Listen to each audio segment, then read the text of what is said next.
Saudara Presiden Prabowo melantik Komisi Percepatan Reformasi Polisi pada Jumat lalu. Mantan Ketua Mahkamah Konstitusi Jimli Asidiki ditunjuk menjadi Ketua Komisi Percepatan Reformasi Polri. Komisi Percepatan Reformasi Polri terdiri dari 10 anggota atau 10 orang anggota. Kapolri Jenderal Listio Sigit menjadi salah satu anggotanya.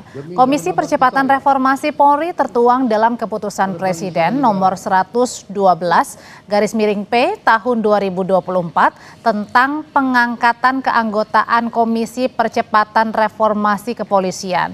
Nantinya komisi ini akan bekerja selama 3 bulan ke depan.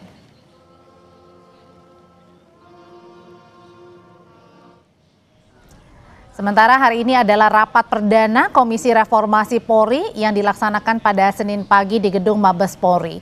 Kedepan Komisi Reformasi akan mengadakan rapat tiap minggunya dengan mengundang sejumlah pihak termasuk dari kalangan masyarakat untuk mengumpulkan sejumlah data. Ketua Komisi Reformasi Polri Jimli Asidiki menyatakan nantinya akan ada 2 jenis rekomendasi, yakni rekomendasi yang akan diserahkan ke Kapolri jika terkait dengan permasalahan internal dan rekomendasi yang langsung diserahkan kepada Presiden jika berhubungan dengan perbaikan. Meski begitu, Jimli menyebut Kapolri akan tetap terbuka dengan rekomendasi yang akan terbentuk ke depannya. Jadi kalau yang menyangkut kasus-kasus yang diselesaikan secara internal, nanti rekomendasinya langsung kita sampaikan kepada Kapolri yang juga adalah anggota. Maka hasil dari komisi ini ada 2, 1 rekomendasi ke Presiden, yang kedua rekomendasi internal. Nah mungkin yang internal bisa juga nggak diumumkan, tapi intinya apa yang tadi disampaikan Pak Kapolri, tadi sudah dia tegaskan juga tadi di dalam rapat bahwa Kapolri bersifat terbuka, adaptif untuk merespon ya hal-hal yang perlu untuk perbaikan ya itu akan dilakukan oleh Polri. Lalu apa saja pekerjaan yang harus segera dilakukan oleh Komisi Reformasi Polri? Untuk membahasnya saat ini kita sudah bergabung bersama Komjen Pol Purnawirawan Ito Sumardi. Selamat malam Pak Ito. Selamat malam Mbak Audrey. Ya, dan juga ada Julius Ibrani, Ketua PBHI. Mas Julius, selamat malam. Malam Audrey. Saya mau tanya dulu pertama ke Mas Julius. Mas Julius, tadi kita sudah dengarkan rapat perdana hari ini di Mabes Polri. Ketuanya adalah Pak Jimli. Tadi Pak Jimli bilang bahwa akan ada 2 rekomendasi. Rekomendasi ke internal ke Kapolri langsung dan rekomendasi ke Presiden. Menurut Mas Julius sendiri, sebenarnya perbaikan apa pertama yang harus dilakukan sih di Komisi Reformasi Polri ini? 3 bulan loh. 3 bulan ini waktu yang sangat sempit dan bisa dikatakan nyaris tidak akan efektif untuk level implementasi. Kenapa? Karena kalau judulnya reformasi, Audrey, maka ini harus menyasar level yang paling fundamental. Dia harus bahas pasal 30 Undang-Undang Dasar, bagaimana keamanan dan ketertiban ini didefinisikan menjadi fungsi-fungsi di dalam tubuh Polri. Dia harus membahas Undang-Undang Polri ini masih relevan gak dengan kondisi saat ini, mana yang perlu ditambah, mana yang perlu dilengkapi dan direvisi segala macam. Nah, di level itu maka levelnya adalah level politik bersama dengan DPR RI. Nah, disinilah harus tim reformasi di bawah Presiden berada. Kalau tadi disebutkan Prof. Jimli, ini hal-hal yang mencakup internal, kemudian di level teknis implementatif akan disampaikan kepada internal Polri. Nah, saya pikir itu yang sudah dilakukan Polri oleh tim transformasi Polri. Jadi artinya di sini Mas Julius mengkritisi adalah anggota-anggotanya yang termasuk di dalamnya Kapolri sendiri maksudnya? Termasuk di situ. Kalau memang sasarannya adalah bagaimana menyusun program yang langsung dapat diimplementasikan secara teknis oleh Polri, maka cukup dengan tim transformasi Polri itu sendiri. Dan itu sudah berjalan mulai dari pendidikan, kemudian layanan masyarakat dan segala macam di bawah Kapolri. Nah kalau sasarannya adalah kepada Presiden, makanya saya katakan ini harus beda nih. Kalau judulnya sudah hingar-bingarnya udah luar biasa lah hegemoninya, reformasi, maka dia harus yang fundamental. Kalau dia hanya levelnya teknis tadi, ya cukup Kapolri saja, nggak perlu beramai-ramai tadi. Cukup Presiden memanggil Kapolri, melakukan pembenahan, melakukan transformasi terhadap pendidikan, pelayanan, penegakan hukum, transparansi, akuntabilitas, dan yang lain yang levelnya adalah artinya tidak perlu membentuk komisi. Artinya kemudian komite ini dirasa sia-sia. Artinya komite ini hanya mengulangi apa yang dilakukan oleh internal Polri secara mandiri, secara independen kan begitu. Kompetensi ya, ada masalah hukum, kemudian masalah tata negara, masalah HAM dan lain sebagainya. Kemudian juga yang kedua adalah pengalaman. Kemudian selain itu tadi dikatakan Mas Julius betul. Kenapa Kapolri ada di sana dan mantan Kapolri? Setiap era Kapolri ini kan beda-beda situasi, kondisi masyarakatnya pasti berbeda. Kemudian juga tadi dikatakan kebijakan politiknya juga berbeda. Nah, apa yang nanti disampaikan ke atas yang disampaikan oleh Pak Jimli, tentunya kalau menyangkut masalah perundang-undangan, nanti larinya juga akan ke DPR. Dan yang saya dengar, kalau tidak salah, Presiden mengatakan setiap 3 bulan komite ini diminta untuk melaporkan. Jadi bukan dalam waktu 3 bulan, Pak. Saya kira waktunya tidak terbatas sampai Presiden mungkin menganggap bahwa reformasi terhadap Polri ini sudah sesuai dengan harapan. Nah, saya kira mungkin kalau anggotanya ini semuanya sudah baik menurut saya. Kenapa? Karena ada Kapolri aktif dan mantan Kapolri. Tentunya mantan Kapolri ini akan menyampaikan pengalaman semasa eranya mereka. Nah, tentunya Kapolri juga harus bisa menerima gitu kan. Oke, jadi artinya kalau menurut Pak Ito sendiri di dalamnya ada Kapolri yang menjadi anggota ini tidak masalah begitu? Oh, sangat tidak masalah, Mbak. Kenapa bagaimanapun juga Pak Kapolri ini kan memberikan gambaran tadi yang disampaikan Mas Julius. Kebetulan Mas Julius juga pernah ketemu dengan kita. Apa yang sekarang sudah dilakukan terkait dengan peristiwa yang baru-baru ini ya bulan Agustus. Kita sudah melangkah sudah jauh, Mbak, tapi kan itu belum sempurna. Kita juga ingin mendapatkan masukan-masukan lain yang tentunya dari masyarakat. Makanya dalam rapat ini kan diundang tokoh-tokoh masyarakat dari koalisi sipil dan sebagainya. Nah, kalau untuk menyangkut masalah teknis, betul sekali dikatakan Mas Julius, itu tanggung jawab polisi bagaimana kita mau merubah wajah kita, merubah kinerja. Tapi kalau dari segi politis tentu menyangkut kepada undang-undang yang perlu harus diperbaiki, disesuaikan dengan kondisi situasi dan kondisi masyarakat saat ini.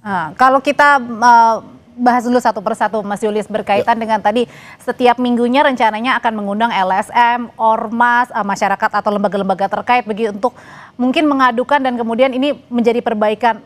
Apa yang sebenarnya paling dibutuhkan ketika mengundang LSM, mengundang Ormas, mengundang masyarakat? Nah, jadi saya perlu sampaikan juga bahwa forum mengundang masyarakat sipil, mengundang korban itu sudah dilakukan oleh Jenderal Sigit dan ini masih berproses semuanya. Kan gitu kan. Jadi ini level yang paling teknis karena kira-kira mengangkat permasalahan yang dihadapi masyarakat di lapangan, pungli di lantas misalnya, atau pelayanan untuk mengurus administrasi, SKCK, SIM, STNK dan segala macam. Itu level yang sangat teknis dan itu bisa selesai dengan satu komando terpusat dari Kapolri Jenderal Sigit. Dan itu masalah klasik sebenarnya. Itu masalah klasik sebetulnya dan di berbagai macam birokrasi hal ini juga terjadi sama-sama gitu. Lalu kaitannya dengan apa? Dengan penanganan aksi massa. Lalu perspektif HAM dalam melakukan penindakan terhadap aksi demonstrasi yang berujung kericuhan dan segala macamnya. Lalu penegakan hukum yang transparan, perkara-perkara yang tertunda dan segala macamnya. Ini betul-betul level implementasi teknis di operasional sehari-hari. Dari paling tidak ada 14 fungsi kewenangan Polri diturunkan Undang-Undang nomor 2 tahun 2002. Nah, ini yang bukan ranahnya Presiden karena sudah cukup di internal Polri ini selesai. Dan biar birokrasinya juga cepat.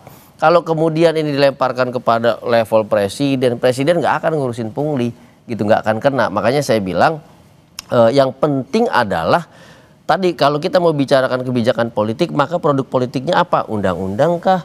Atau terjemahan dari pasal 30 konstitusi kah? Atau struktur Polri akan dibuat seperti apa? Dan segala macamnya. Nah, itu yang ada di level Prof. Jimli, Presiden dan segala macamnya. Dan itu nggak mungkin tercapai dalam 3 bulan karena. Tapi tadi kata Pak Ito bilang nggak 3 bulan katanya, betul, per 3 bulan evaluasi. Betul. Nah, artinya kalau per 3 bulan evaluasi harus melaporkan, berarti yang dilaporkan adalah permasalahan teknis yang dihadapi Polri sehari-hari. Itu selesai sama teman-teman LSM dan aktivis. Karena tiap hari kami terus-terusan memberikan masukan, baik lewat pengaduan, lewat pelaporan, lewat pendampingan, komunikasi dengan forum. Di situ ada Divpropam, di situ ada Divkum, di situ ada pengawasan penyidikan dan segala macam. Itu sudah selesai di situ. Apakah salah satunya juga disoroti soal penangkapan aktivis yang kemudian belum menghasilkan, sekarang masih terus berproses? Bukan, itu salah nanti satunya. Ya Mas Julius ya, Baik, saya jadi tetap bersama kami.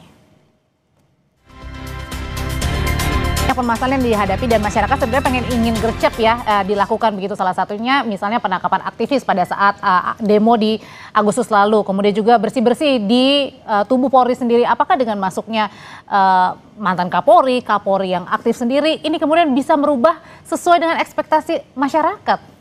Ya, jadi begini, kalau masukan masyarakat itu banyak sekali, bukan hanya demo 29 Agustus kemarin dan yang lain, tapi bahkan misalnya penggunaan gas air mata. Dan ketika kita konfirmasi ke internal, ternyata belum ada pendidikan yang memadai terhadap pasukan atau petugas di lapangan tentang HAM dan segala macam, sehingga penggunaan gas air mata dianggap wajar-wajar saja dan segala macam. Nah, artinya ini betul-betul di perutnya Polri, betul-betul di internalnya Polri.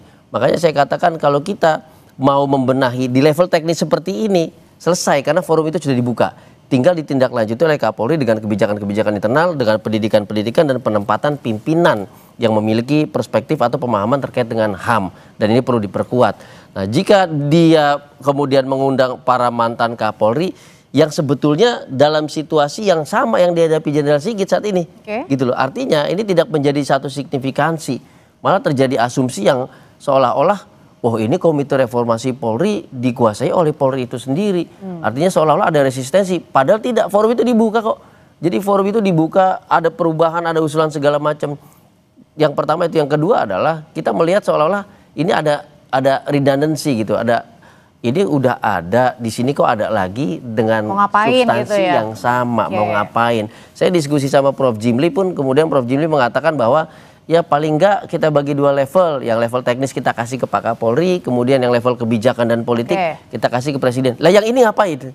Kalau yang sudah teknis ini Kapolri paham, lepaskan saja ke dia. Yang ini dengan level yang high level di Presiden, ini harusnya ke DPR, ke MPR dan segala macamnya. Itu yang saya katakan dari awal, ini akan sia-sia dan ini akan mengulang apa yang sedang dilakukan. Dan jangan-jangan nanti malah grecokin, karena ini udah mulai duluan, ini sudah berjalan, tahu-tahu ini masuk, dia ditagih lagi di sini, ditagih lagi di internal. Nah, ini yang saya katakan akhirnya nggak efektif. Kalau gitu gimana caranya Pak Ito meyakinkan bahwa Komisi Reformasi Polri ini bukan hanya sesuatu hal yang responsif ya, tanggap responsif begitu dengan keinginan dari rakyat, tapi benar-benar memang menjadi sesuatu pembaharuan reformasi di tubuh kepolisian? Iya, menurut saya sih apa yang dikatakan Mbak Audrey betul, responsif lah. Kalau tidak responsif berarti kita kan tidak mau berubah. Jadi dengan responsif ini kita ingin berubah dari hal-hal yang diinginkan oleh masyarakat. Tapi betul sekali saya sependapat dengan Mas Julius. Untuk masalah teknis itu kan cukup Pak Kapolri. Hanya mungkin Presiden punya pertimbangan lain. Di dalam Komite Reformasi ini ada namanya pengawas. Jadi bukan hanya Pak Kapolri yang masih aktif, tapi mantan-mantan Kapolri pun juga menjadi pengawas bagaimana pelaksanaan reformasi atau transformasi akselerasi di Indonesia. Jadi itu mungkin beliau-beliau ditujukan, tentu kita nggak bisa menanyakan mengenai mengapa ini dipilih oleh Bapak Presiden ya. Itu pertimbangan beliau. Kemudian yang kedua, saya sudah 2 kali bertemu Prof. Mahfud MD. Beliau sangat-sangat baik karena begini, menurut beliau, Pak Ito, memang kita ini kan harus memilih orang-orang yang mengerti tentang sejarah Polri, mengerti tentang bagaimana kepolisian di dunia ini ya, tugas pokoknya meskipun berbeda-beda strukturnya.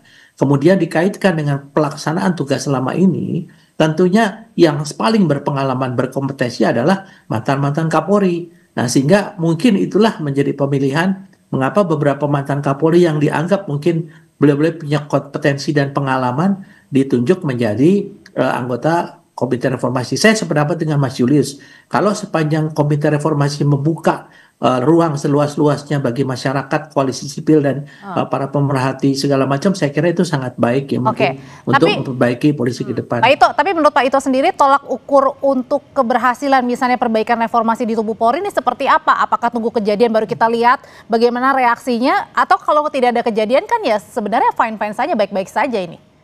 Ya, secara normatif itu tentunya 2, Mbak. Pertama, menurunnya komplain masyarakat. Yang kedua, meningkatnya kepercayaan masyarakat. Nah, sekarang kan komplain masyarakat itu apabila ada hal-hal yang oleh dilakukan anggota Polri tidak profesional. Nah, kalau ini semakin kecil, itu tentunya itu menunjukkan berhasil. Yang kedua, masyarakat merasakan polisi hadir bersama mereka.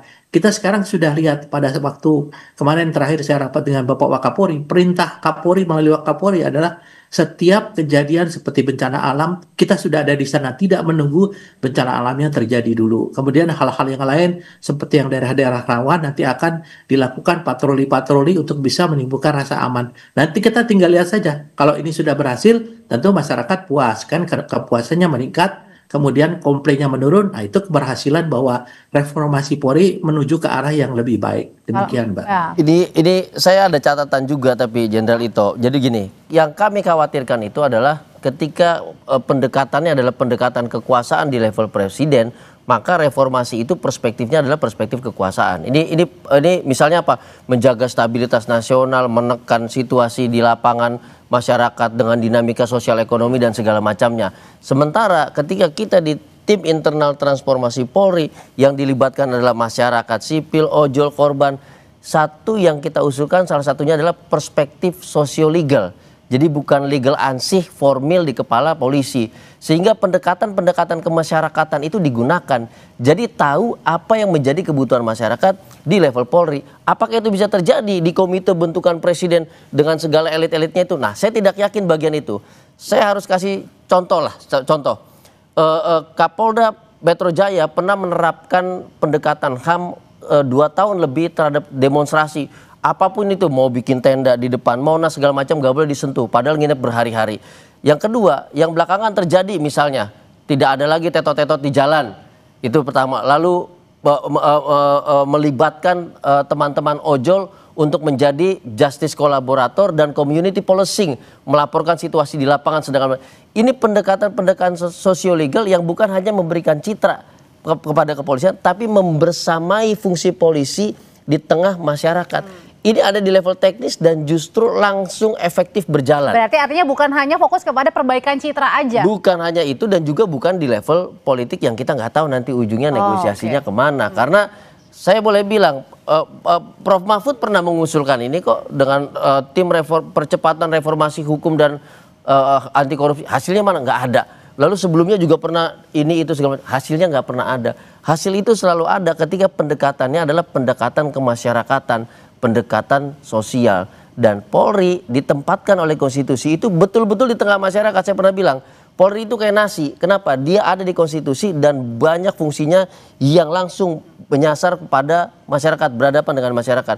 Jadi jangan perspektif kekuasaan yang dipakai oleh komite presiden, sementara kebutuhannya adalah kebutuhan sosial kemasyarakatan. Ini nggak nyambung dan akan bentrok gitu.